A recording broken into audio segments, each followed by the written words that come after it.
बिस्मिल्लाहिर्रहमानिर्रहीम अस्सलाम वालेकुम। आज 12 मार्च बरोज़ जुम्मा हम बात करेंगे चेयरमैन सेनेट के इलेक्शन के हवाले से। बड़ा सरप्राइज़ है पाकिस्तानी कौम के लिए और कहते हैं कि जो गड़ा खोदता है वो ख़ुद ही उसमें गिरता है।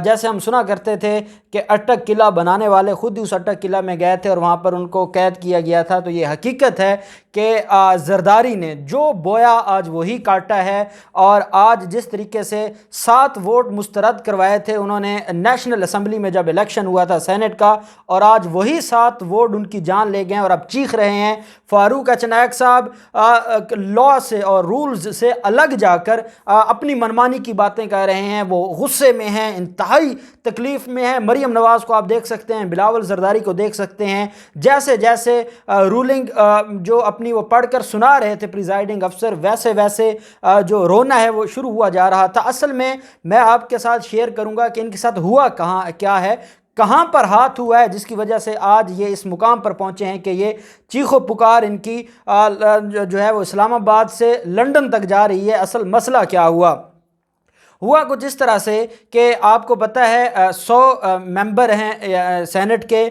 और उनमें से एक जमात इस्लामी के मेंबर थे। जमात इस्लामी के मेंबर ने उसमें पार्टिसिपेट नहीं किया, और दूसरी तरफ मेंबर थे जो जिनका नोटिफिकेशन मुअत्तल हो चुका था, और वो मेंबर थे इसहाक डार। या तो इनको इतना ही अगर इलेक्शन का ख्याल था और ये सेनेट इलेक्शन के हवाले से बड़े ही कॉन्शियस थे तो आज पता चल जाता कि ये इसहाक डार को बुलाते, उसका नोटिफिकेशन बहाल करवा के आज उससे वोट डलवाते। चलें, ऐसा ना हुआ और टोटल नंबर रह गए 98। अब जो 98 नंबर्स थे उसमें से पाकिस्तान तहरीक इंसाफ पाकिस्तान तहरीक इंसाफ के पास जो स्कोर उनके पास था वो था 47, जबकि दूसरी तरफ हम देखते हैं कि उनके पास उससे ज़्यादा तादाद थी। मामला कुछ इस तरह से होता है कि जब पीडीएम का ये सारा मामला सामने आता है और जरदारी सब पर भारी, और वो अपने आप को, मैं समझता हूँ कि वो बड़े मगरूर हो गए थे। जैसे आसिफ जरदारी ने सेनेट इलेक्शन में ये कहा था कि मुझे तो ये लगा था कि 20 वोट लेंगे, लेकिन ये सिर्फ हमें 5 वोट मिले हैं, और ये 5 वोट जो हमें मिले हैं हम नहीं समझते कि जो हमने जो ख़रीदारी की थी, जो हमने किया था, वो सारे का सारा आज हमें उसका सिला मिला है। दूसरी तरफ आप देखें, ये वही बात जो इंसान बोता है वही काटता है कि यूसुफ रज़ा गिलानी का बेटा वोट ज़ाय करने के तरीके समझा रहा है सेनेट इलेक्शन में, और वही वोट ज़ाय करने का जो तरीका है वो आज उनके गले पड़ गया और वो यूसुफ रज़ा गिलानी की सीट लेकर चला गया है। मामला ये है कि 48 वोट मिले पाकिस्तान तहरीक इंसाफ के और उनके इत्तेहादियों को, सादिक संजरानी को। उन्होंने हैट्रिक की है, तीसरी दफ़ा वो चेयरमैन सेनेट बने हैं। दूसरी तरफ 42 वोट्स हैं वो मिले हैं यूसुफ रज़ा गिलानी को। 7 वोट मुस्तरद हुए हैं। अब क्वेश्चन ऑफ लॉ क्या था? क्वेश्चन ऑफ लॉ ये था कि आया ये जो मुस्तरद हुए हैं, क्योंकि जो वोट मुस्तरद हुए हैं कहा यह गया, जैसे हम पेपर्स में देखते हैं, एग्जामिनेशन पेपर्स हैं, हम देखते हैं कि जब ऑब्जेक्टिव पेपर होता है तो जिस जो उन्होंने एक बॉक्स बनाया होता है उस बॉक्स में आपने जो टिक करना होता है या अपने निशान लगाना होता है।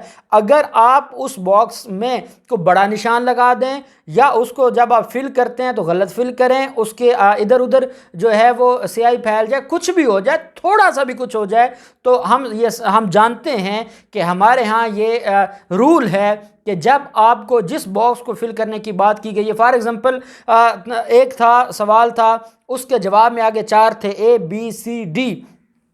अब आगे उनके बॉक्स भी बने हुए थे कि आपने टिक करना है कि ए है, बी है, सी है या डी है। आप अगर उस बॉक्स में टिक नहीं करते और ए पर टिक कर देते हैं या बी पर टिक कर देते हैं या सी पर टिक करते हैं या डी पर टिक करते हैं, तो मुझे बताएं, ये जो हमारे जो सीनियर एडवोकेट हैं फारूक अचनाक साहब, जो आसिफ जरदारी को खुश करने के लिए वहाँ तो बड़ी चीखो पुकार कर रहे थे, और शीरी रहमान का जो हाल था और जो यूसुफ रज़ा गिलानी और मुसद्दक मल्लक एंड कंपनी का था, मुझे एक बात बताएं कि क्या, चाहे वो यूनिवर्सिटी ऑफ कराची हो, चाहे वो सिंध यूनिवर्सिटी हो, चाहे वो सिंध के बोर्ड्स हों जो एजुकेशन बोर्ड्स हैं, चाहे पंजाब, खैबर पख्तूनख्वा, बलूचिस्तान, ये हमारे यहाँ ये रूल है, हमारे यहाँ ये प्रेस्क्राइब्ड रूल है और इससे हटा नहीं जा सकता, इससे इधर उधर नहीं जा सकते।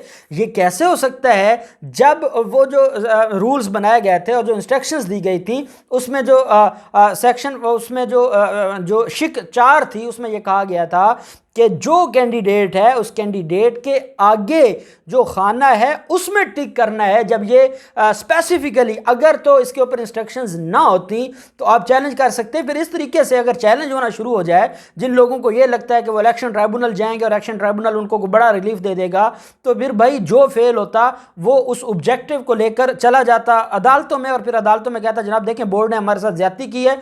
अदालत बोर्ड से पूछती कि आपने इनको पहले बताया था ये बात, वो कहेंगे हाँ जी जनाब ये हमने किताबचा जारी किया था और उसमें सारी इंस्ट्रक्शंस हैं। और जो एक अथॉरिटी कोई किताबचा जारी करती है इंस्ट्रक्शंस का, वो रूल्स होते हैं। तो जब उसमें एक चीज़ क्लियरली आ गई है तो उसके बाद ये कहना कि वो इतने भोले थे कि उन्होंने जो खाना बना हुआ है उसमें टिक नहीं किया बल्कि उन्होंने नाम पर टिक कर दिया है, क्या कुछ सेंस है? कोई कॉमन सेंस अगर किसी में हो तो क्या वो जो डब्बा बनाया गया है नाम के आगे, तो वो किस लिए डब्बा बनाया गया? वो उनको कोई पैसों के लिए डब्बा बनाया गया था? जो जरदारी और सिंध का बजट ये तकसीम करते रहे हैं, क्या वो उन पैसों के लिए डब्बा बनाया गया था कि नाम हमने यूसुफ रज़ा गिलानी के नाम पर टिक करना है और फिर वो हम डब्बा जो है वो हमें पैसों का भरा हुआ मिलेगा और हम चले जाएंगे?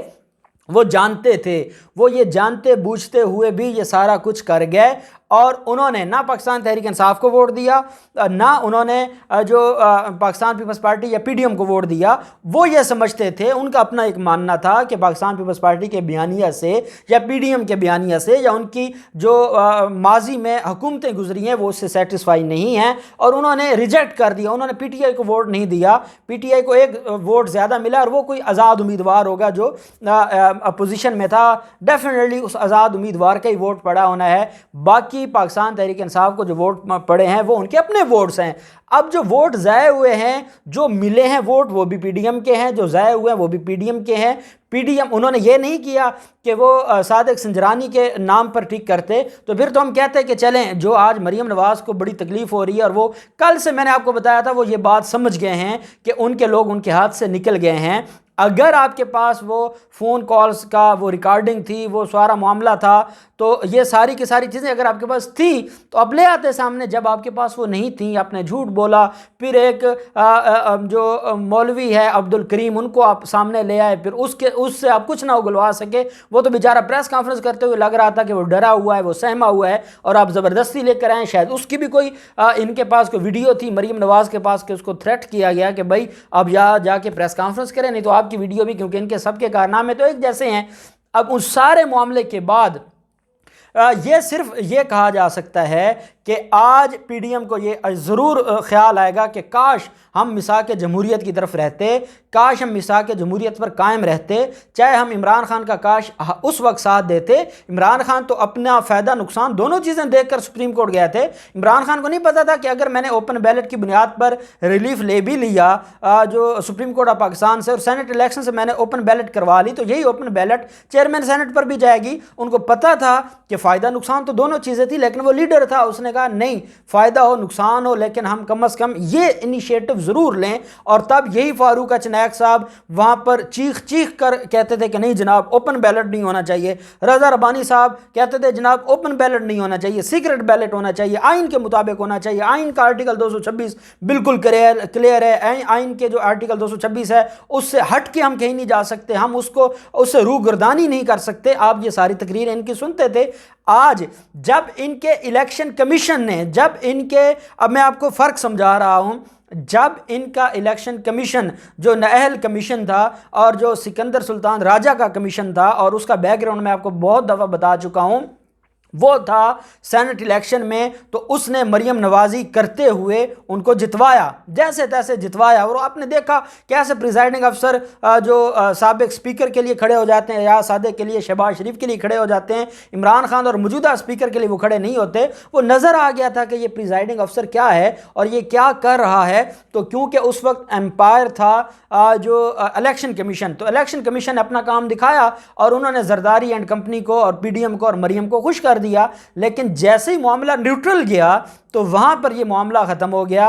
और वहाँ पर पहले इन्होंने पोलिंग, देखिए पोलिंग बूथ कहाँ से आते हैं, इलेक्शन कमीशन की तरफ से आते हैं। पोलिंग बूथ है उनके ऊपर नीचे, अगर उन्होंने उस जगह पर फिक्स किए जहाँ पर कोई कैमरे लगे थे या पोलिंग बूथ जो थे उनके आगे पीछे पोलिंग बूथ के कोई लगा था, तो ये तो सारी चीज़ें अभी इंक्वायरी आए होगी तो पता चलेगा कि क्या इसका खुरा भी इलेक्शन कमीशन में जा निकलेगा। या दूसरी तरफ हम ये देखते हैं कि जहाँ इलेक्शन कमीशन खामोश था, वहाँ जो बयानिया था मीडियम का वो मर गया।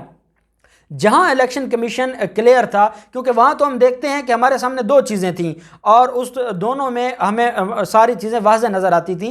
यहां तो हम देखते हैं कि सारे का सारा जो मामला था वो उलट हो गया और जो उम्मीदें थीं, जो पैसा लगाया गया, जो ब्लैक मेलिंग की गई, पूरी अपनी जो एहतजाजी तहरीक थी उसको पैसे में कन्वर्ट करके इन्होंने नासिर शाह हूँ, अब्बास अफरीदी हूँ, अली हैदर गिलानी हूँ, वो सारे के सारे इन्होंने जो खेल रचाया और खेल रचाने के बाद इन्होंने एक छोटी सी जीत को समझा कि इन्होंने कोई बड़ा कारनामा हासिल कर लिया। इमरान खान ने तो उसी वक्त वोट ऑफ कॉन्फिडेंस ले लिया था।